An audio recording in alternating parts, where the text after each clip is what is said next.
வணக்கம். ஓஷோ உலகம். கௌதம புத்தர் இருக்கார்ல, கௌதம புத்தர்கிட்ட சில மனிதர்கள் ஒரு கண் பார்வையற்ற ஒரு மனிதனை கூப்பிட்டு வந்தாங்க. அந்த மனிதன் ஒரு பிளைண்ட் மேன், கண் பார்வை கிடையாது, பார்க்கும் சக்தி கிடையாது. அந்த பார்க்கும் சக்தி மனிதன் பார்க்கும் சக்தி இல்லாத மனிதனை எதுக்காக கௌதம புத்தர்கிட்ட கூப்பிட்டு வந்தாங்க அப்படின்னா, அந்த கண் பார்வை இல்லாத மனிதன் இருக்கார்ல, அவர்கிட்ட பல விஷயங்களை இவங்க சொல்கிறாங்கன்னு வச்சுக்கோங்க. ஒரு பொருள் இப்படி இப்படி இருக்குது, இந்த இடத்துல இப்படி ஒரு பொருள் இருக்குது, இந்த இடத்துல ஒரு அருமையான இசை இருக்குது, இப்படி ஒரு நல்ல திரைப்படம் இருக்குது, இப்படி ஒரு நல்ல நூல் இருக்குது, இப்படிலாம் பல விஷயங்களை சொல்கிறாங்கன்னு வச்சுக்கோங்க. சொல்கிறாங்க அப்படின்னா அவர் கிட்டத்தட்ட அது எதையுமே நம்புறதுக்கு தயாராக இல்லை. இந்த பூ ரோஜா பூ இருக்குங்க, அழகான ரோஜா பூ அப்படின்னா அவருக்கு பார்க்கும் சக்தி இல்லைல்ல. அதனால் அவருக்கு அது பார்க்கும் சக்தி இல்லாதனால அழகான ரோஜா பூ அப்படின்னா அவருக்கு எப்படி தெரியும் அப்படின்னு ஒன்று. அதே மாதிரி அவர் எந்த விஷயத்தையுமே இவங்க சொல்லக்கூடிய விஷயம் எதையுமே அவர் நம்புறது இல்லை, தெரிஞ்சுக்கிறதும் கிடையாது. அவருக்கு கண் பார்வை இல்லை அப்படின்றத தவிர இன்னும் கூட பல உடம்புல பல குறைபாடுகள் அப்படின்ற மாதிரி இருக்கக்கூடியது. இவங்க சொல்லக்கூடிய விஷயங்கள் எதையுமே அவர் ஏற்றுக்கிறதே கிடையாது. ஏற்றுக்கிறது எப்படி ஏற்றுக்கிறது? நீங்கள் சொல்கிறீங்கன்றதுக்காக எப்படிங்க ஏற்றுக்கிற முடியும்? இந்த இசை நல்ல இசைன்றீங்க, ரைட், ஓகே, நல்ல இசை அப்படின்னா நான் உணராமல் அதை எப்படி ஏற்றுக்கிற முடியும்? இந்த பூ ரொம்ப அருமையாக இருக்குது, அழகாக இருக்குது, அப்படியே பல வர்ணங்கள் இருக்குது அப்படின்னு நீங்கள் சொல்கிறீங்க, சரி, ஓகே, ரைட்டு. அதை உணர என்னால் அது பார்க்க முடியலையே, அதை எப்படி நான் உணர முடியும்?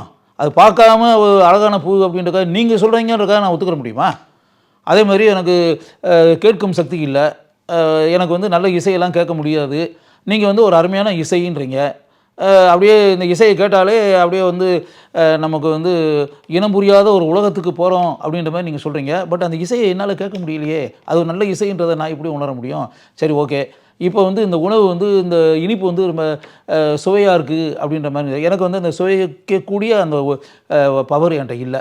என்கிட்ட அந்த சுவைக்கக்கூடிய டேஸ்ட், அந்த பவர் என்கிட்ட இல்லை அப்படின்போது என்னால் அதை உணர முடியல. சரி, ஓகே. அதே மாதிரி இது ஒரு நல்ல பியூட்டிஃபுல் ஃப்ராக்ரன்ஸ், நல்ல வாசனை, நல்ல நறுமணம், கமலக்கூடிய ஒரு மலர் இது அப்படின்றீங்க. எனக்கு அந்த வாசனையை நுகரக்கூடிய கெப்பாசிட்டி எனக்கு இல்லை, எனக்கு அந்த கெப்பாசிட்டி இல்லை. இப்படி பல அவர் உடம்புல பல குறைகள் இப்படி வச்சுக்கோங்க. இது எதுவுமே இல்லாமல், எதையுமே உணராமல் நான் எப்படி நீங்கள் சொல்கிறீங்கன்றதுக்காக நான் எப்படி ஏற்றுக்கிற முடியும்? அப்படி ஏற்றுக்கிற முடியாது. அது அழகானதுன்றதையும் என்னால் ஏற்றுக்கிற முடியாது. இது அப்படியே ஒரு நல்ல வாசனையை கொண்டது அப்படின்றதுக்குள்ள அது ஏற்றுக்கிற முடியாது. இது கேட்குறதுக்கு ரொம்ப இனிமையானது அப்படின்றீங்களா, அதையும் என்னால் ஏற்றுக்கிற முடியாது. இதை எப்படி ஏற்றுக்கிற முடியும்? அது ஏற்றுக்கிற முடியாதுங்க. ஆக்சுவலாக நான் உணர்ந்தால் தான் நான் ஏற்றுக்கிருவேன். நீங்கள் உணர்ந்தீங்கன்றதுக்காக நான் எப்படி ஏற்றுக்கிற முடியும்? நீங்கள் எஸ்ன்னு சொன்னாக்காக நான் எஸ்ன்னு சொல்ல முடியுமா? அது நான் சொல்ல முடியாது. அது என் கொள்கைக்கு எதிரானது, அது நல்லதும் கிடையாது. அது கிட்டத்தட்ட எப்படின்னா அது எனக்கு தெரியாத ஒரு விஷயத்த நீங்கள் சொல்கிறேன்றீங்களுக்காக ஆமாஞ்சாமி போட்டு அப்படின்னு இருக்குல்ல, அதை நான் போட முடியாது. எனக்கு அது பழக்கத்திலே கிடையாது அப்படின்ற மாதிரி இப்படி சொன்னோடனே அவங்க கடுப்பாயிட்டாங்க. என்னையா இது, நம்ம உண்மையை தானே சொல்கிறோம். அந்த பூ நல்ல பூன்னா அழகான பூன்றது, அழகான பூ அழகான பூன்னு சொல்கிறோம். ஒரு இனிமையான இசையே இனிமையான இசைன்னு சொல்கிறோம். ஒரு நல்ல சுவையான உணவு பண்ணுறதை காமிச்சு இது சுவையானது அப்படின்றது மாதிரி சொல்கிறோம். இது எதுவுமே நம்ம உணர்ந்து தானே சொல்கிறோம். நம்ம உணர்ந்தது சொல்கிறத நம்ப வேண்டாமா? அந்த ஆள் நம்பாமல், அந்த ஆள் எதையுமே நம்ப மாட்டேங்கிறாரு, எதையுமே நம்பாமல் ஏற்றுக்கிறதுக்கு தயாராகவே இல்லை. அவர் என்ன இப்படி இருக்கார் அப்படின்ற மாதிரி மனசுக்குள்ளே நினச்சி அவரை எப்படி திருப்திப்படுத்துறது, எப்படி சந்தோஷப்படுத்துறது, அவருடைய மனசை எப்படி மாற்றுறது அப்படின்றது அவங்களுக்கு தெரியல. அப்படி இருக்கக்கூடிய ஒரு சூழலில் தான் கௌதம புத்தர் அந்த பகுதியில் அப்படி ஆன்மீக பயணம் அப்படின்ற விஷயமா கௌதம புத்தர் அந்த வழியாக வந்திருக்காரு, அந்த ஊரில் தங்கியிருக்காரு அப்படின்றது தெரிஞ்ச உடனே கேள்விப்பட்டு இவங்க இந்த மனிதனை கண் பார்வையற்ற இந்த உடலில் பல குறைபாடுகள் இருக்கக்கூடிய அந்த மனிதனை கௌதம புத்தரிடம் அழைத்து சென்றார்கள். அப்போ கௌதம புத்தர்கிட்ட போய் இந்த மனிதனை காமிச்சு அறிமுகப்படுத்திட்டு இவங்க இந்த விஷயத்தை சொன்னாங்க, நடந்த விஷயங்களை. இப்படி இப்படி இருக்குது, நாங்கள் எது சொன்னாலும் அவர் ஏற்றுக்கிறது மாட்டேங்கிறாரு, மறுத்துடுறாரு. அதனால் அவருக்கு என்ன வழின்றதே எங்களுக்கு தெரியல, அவர் எப்படி சந்தோஷமாக வைக்கிறதுன்னு தெரியல, அவரை எப்படி மனசில் ஒரு குதூகலத்தை உண்டாக்கி அவரை எப்படி சிரித்த முகத்துடன் எப்படி வைக்கிறது அப்படின்றது எங்களுக்கு தெரியல. அந்த கலை எங்களுக்கு தெரியல. நாங்கள் யோசித்து பார்த்தா எங்களுக்கு தெரியல, எப்படி அவரை சந்தோஷமாக ஆக்குறது, எப்படி அவரை நம்ப வைப்பது அப்படின்றது எங்களுக்கு தெரியல. அதுக்கு பிறகு தான் நீங்கள் இந்த பகுதியில் வர்றீங்கன்றது மாதிரி நாங்கள் கேள்விப்பட்டோம். இதுக்கு சரியான ஆள் நீங்கள் தான். நீங்கள் ஒரு உயர்ந்த மனிதன், மிகச்சிறந்த மனிதன், மிகப்பெரிய மேதை, மிகப்பெரிய அறிவாளி, மிகப்பெரிய ஆன்மீக பெருவெள்ளம். அதனால் உங்களுக்கு இதுக்கான வழி தெரியும். அவரை எப்படி சந்தோஷமாக வைக்கிறது, எப்படி நம்ப வைக்கிறது அப்படின்றது தெரியும். உங்களால் மட்டும்தான் முடியும் அப்படின்றதுனால அவரை உங்கள்கிட்ட அழைச்சிட்டு வந்தோம் அப்படின்ற மாதிரி சொல்லிட்டு அவரை அறிமுகப்படுத்தினாங்க. அப்போ கௌதம புத்தர் அப்படியே பார்த்தாரு. பார்த்துட்டு கௌதம புத்தர் வந்து உண்மையாக சிரித்தார். ஸ்மைல்டு. அவர் முகத்தில் வந்து புன்னகை, புன்சிரிப்பு. சிரிச்சுக்கிட்டே இவங்களை பார்த்து சொன்னார், அவர் பேசுனதில் தப்பு ஒன்றும் கிடையாது, ஹீஸ் கரெக்ட், அது தப்பே கிடையாதுங்க. ஆக்சுவலாக நீங்கள் அவர் மேலே குறை சொல்கிறீங்க, அவரை தப்பாக சொல்கிறீங்க, அவர் ஏதோ நெகட்டிவாக பேசுகிறாரு அப்படின்றதுனால அவர் வந்து ஏதோ தப்பாக நடந்துகிட்டு இருக்காரு அப்படின்ற மாதிரி சொல்கிறீங்க. நோ அப்படி கிடையவே கிடையாது. நீங்கள் எப்படி நீங்கள் இதை உணர்ந்ததை நல்ல வாசனை இருக்குது, அழகான பூ, இது நல்ல சுவையான உணவு பண்ணுறோம் அப்படின்ற மாதிரிலாம் நீங்கள் எப்படி உணர்ந்து அப்படின்ற மாதிரி நீங்கள் அதை உணர்ந்துருக்கீங்க, பேசுகிறீங்க, சொல்கிறீங்க. அவர் அது உணரலை. இல்லை உணராத ஒரு நீங்கள் சொன்னீங்கன்றக்கா அவர் எப்படி ஏற்றுக்கிற முடியும்? அப்படி ஏற்றுக்கிற முடியாது. அவர் ஹீஸ் கரெக்ட், அவர் சொன்னது கரெக்ட் தான். அவர் எதையுமே உணரலை. உணராத ஒரு மனிதன் வந்து நீங்கள் சொன்னீங்கன்றதுக்காக ஏற்றுக்கிறக்கூடாது, ஒத்துக்கிறக்கூடாது. அப்படி ஒத்துக்கிறதுன்றது அது வந்து இயல்பானது அல்ல. அதனால் அவர் சொன்னது கரெக்ட் தான். நான் தான் உணராத ஒன்றை நீங்கள் சொன்னீங்க அப்படின்றதுக்காக எப்படி ஏற்றுக்கிறது, ஒத்துக்கிறது அப்படின்றது, சம்மதிக்கிறது அப்படின்றதுல அவர் சம்மதிக்க மாட்டேன்னு சொன்னார்ல, ஒத்துக்கிற மாட்டேன்னு சொன்னார்ல, அவர் நடந்துக்கிட்டது கரெக்டு தானே. அவர் நடந்துக்கிட்டது தான் கரெக்டு. இன்னும் சொல்ல போனால் நான் அந்த இடத்துல இருந்தால் கூட நான் அதைத்தான் செய்வேன்.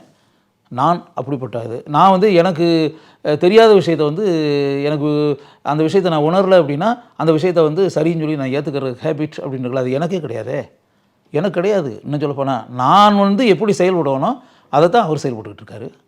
நான் வந்து உணராமல் வந்து மற்றவங்க சொல்கிறாங்கன்றதுக்காக நான் எந்த காலத்தில் எந்த மேட்டரையுமே ஏற்றுக்கிறவே மாட்டேன். நான் உணர்ந்தால் மட்டுமே ஏற்றுக்கொள்வேன். அது அப்போ என்னுடைய நிலையில் தானே அவரும் இருக்கார். அதனால் அவர் கரெக்ட் தானே. என்னுடைய பாதையில் அவர் இப்போ நடந்துகிட்டு இருக்காரு. தெரிந்தோ தெரியாமலோ, பார்த்தோ பார்க்காமலோ அவர் வந்து நான் எப்படி நடப்போனோ அதே மாதிரி தான் அவர் நடந்துகிட்டு இருக்காரு. அதனால் வந்து அவர் நடந்துகிட்டு இருக்க விஷயம் கரெக்ட் தான். நீங்கள் வந்து அவரை பற்றி தப்பாக நினைக்காதீங்க. அதனால் வந்து என்னென்னா, இன்னும் சொல்லப்போனால் இந்த உலகத்தில் ஆபத்தானதே இது தான். அதாவது டேஞ்சரஸ் திங் அப்படின்ட்டு இருக்கு இல்லையா, குருட்டுத்தனமாக நம்புவது அப்படின்றது. அதனால தான் இந்த இதை சொல்கிறார், பர்டிகுலராக அரசியல் அண்ட் ஆன்மீகம் இந்த விஷயத்தை வந்து ஓஷோ சொல்கிறாரு. இந்த ஆன்மீக விஷயத்தில் அந்த குருமார்கள், அந்த இதில் இருக்கக்கூடிய ஆன்மீக மனிதர்கள், ஆன்மீக தலைவர்கள், இப்படி மத தலைவர்கள் இப்படி இருக்கக்கூடியவங்க இருக்காங்களே, அவங்க ஏதோ ஒரு விஷயத்தை சொன்னால் அப்படின்னா அதை கண்மூடித்தனமாக நம்ம நம்புகிறோம்ல, கண்மூடித்தனமாக ஃபாலோ பண்ணுறோம்ல, கண்மூடித்தனமாக ஏன், எப்படி, எதற்கு அப்படிலாம் கேட்காம ஃபாலோ பண்ணுறோம்ல, அதுவே வந்து ஒரு குருட்டுத்தனம், ஒரு பிளைண்ட்னஸ், அது வந்து கிட்டத்தட்ட ஒரு முட்டாள்தனம், அதுவே வந்து ஒரு சிந்திக்காத ஒரு தன்மை அப்படின்னு சொல்கிறாரு. அது ஆபத்தானதுன்னு சொல்கிறாரு.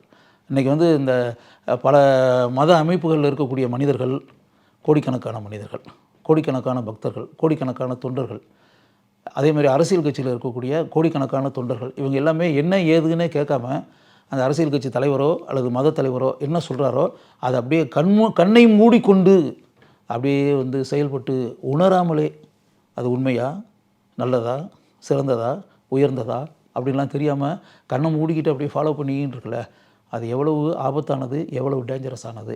ஆனால் அப்படிப்பட்ட நிலைதான் இன்றைக்கி அரசியல் உலகத்திலும் நடந்து கொண்டிருக்கிறது, ஆன்மீக உலகத்திலும் நடந்து கொண்டிருக்கிறது. அது ஆபத்தானது, நல்லது அல்ல, விரும்பக்கூடியது அல்ல, அது மோசமானது, கீழ்த்தரமானது, வெறுக்கத்தக்கது. அப்படிப்பட்ட போக்கு தான் இன்றைக்கி நடந்துக்கிட்டு இருக்கு. அது மிகவும் ஆபத்தானது, டேஞ்சரஸ் திங் அப்படின்னு சொல்லிட்டு. அதனால் வந்து இப்போ அவர் நடந்துக்கிட்டு இருக்க முறை தான் உண்மை. அதனால் வந்து இந்த ப்ரோக்ராம் கேட்டுக்கிட்டு இருக்கக்கூடிய நீங்கள் இருக்குங்கள, நீங்கள் வந்து மனசுக்குள்ளே இப்போ நம்ம மனசுக்குள்ளே நினைங்க, நீங்கள் வாழ்க்கையில் இப்போ ஃபாலோ பண்ணி பல விஷயங்கள்லாம் ஃபாலோ பண்ணிக்கிட்டு இருப்பீங்களே, இது எத்தனை விஷயங்களில் வந்து நீங்கள் உண்மையாகவே உணர்ந்து நீங்கள் வந்து பின்பற்றி அதை வந்து வாழ்க்கையில் கையாண்டுக்கிட்டு இருக்கீங்க, ஃபாலோ பண்ணிகிட்ருக்கீங்க. அப்படி அதாவது சிறிது கூட உணராமலே அப்படியே மூடத்தன்மையுடன் முட்டாளாக எப்படி நீங்கள் அப்படி ஒரு அமைப்போ இல்லாட்டி அரசியல் கட்சி தலைவரோ இல்லாட்டி மத தலைவரோ நீங்கள் உயர்வாக நினைக்கக்கூடிய சில மனிதர்களோ சொல்லக்கூடிய விஷயங்களை அப்படியே கண்ணை மூடிக்கொண்டு நம்பி முட்டாளாக பல விஷயங்களில் எப்படி நீங்கள் செயல்பட்டு கொண்டிருக்கிறீர்கள் அப்படின்றது இருக்கு இல்லையா. அதை இதுக்கு முன்னாடி உணராமல் இருந்தால் கூட இப்போ உணருங்க. உணர்ந்துட்டு இந்த கண்பார்வையற்ற மனிதர் எப்படி வாழ்க்கையில் செயல்பட்டாரோ அதே போல் நீங்கள் வந்து ஒரு உண்மையான மனிதனாக இருக்கணும் அப்படின்னு மனப்பூர்வமாக நீங்கள் மனசுக்குள்ள ஆசைப்பட்டீங்க அப்படின்னா நீங்கள் உண்மையாகவே உணர்ந்து எதை சிறந்தது, உயர்ந்தது, உன்னதமானது அப்படின்னு நீங்கள் அனுபவ அறிவின் மூலம் உணர்ந்து அதை பின்பற்றி நடந்தீர்கள் என்றால் உங்கள் வாழ்க்கை சந்தோஷம் நிறைந்ததாக இருக்கும்.